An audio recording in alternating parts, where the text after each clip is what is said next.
Welcome to my garden. I'm Lucy Tobias. I downsized to a house of 910 square feet, and this lovely back garden, when I came 14 years ago, was grass mowed to the fence line and some stately old trees, like this rubber tree here, and a pine tree there.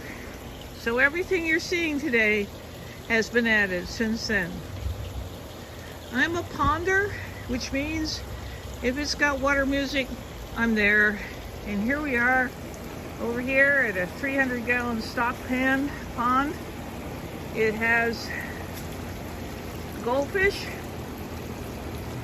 and every morning they get fed, and every morning they will tell you that they've never been fed because they kind of lie through their gills, but they'll show up. Sometimes there are water lilies blooming, which is a good thing. Here they come. Oh yes, this happens every day. Don't believe them.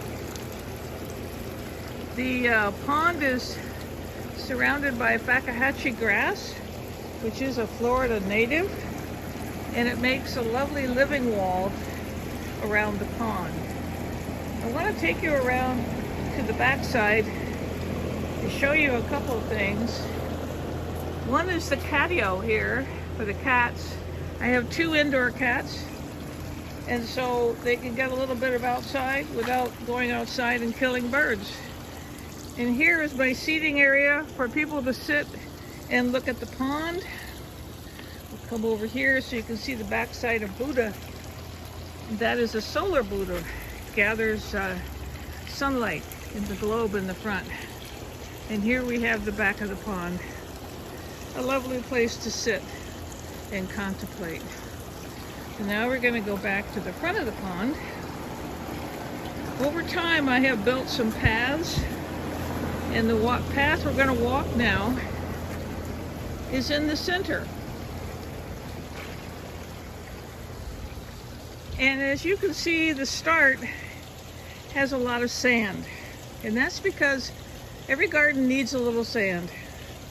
That's for the solitary bees and wasps that come and dig a hole, drop in 1 egg, and then cover it up, and off they go.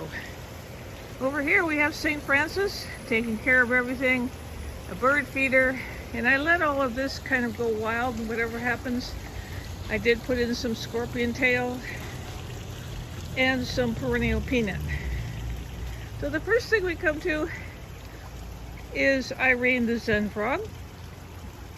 When I got her, I have a travel blog called Wednesday Notes, and I put her in there and asked for names, and the winning name was Irene, which in ancient Greek means peace.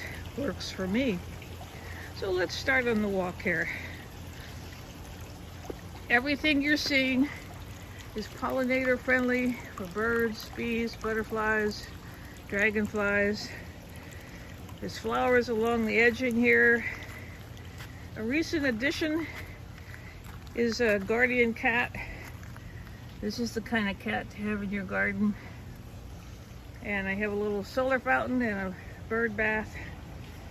And over here we have Kunti. You see it's really eaten up, and that's because the Atala butterflies use Kunti to lay their eggs, and the Atalas have been everywhere this year. They used to be endangered in South Florida, but boy, they're really making up for it here in Sarasota.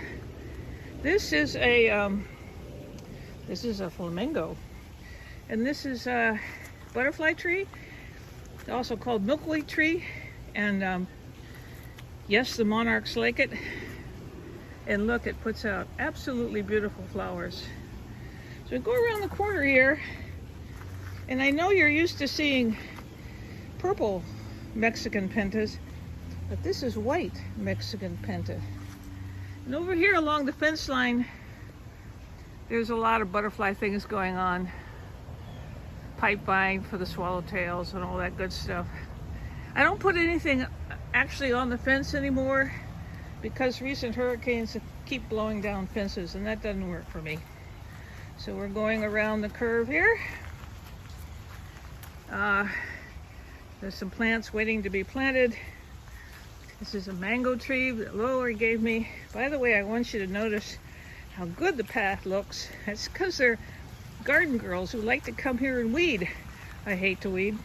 And so thank you, Lori and Patty, for weeding this path for this video. Here's another St. Francis. He's very happy here. We come around the curve. We got blue days, sunrise mimosa. And you get a first look at my private space. This is where I like to hang out with morning breakfast, morning coffee.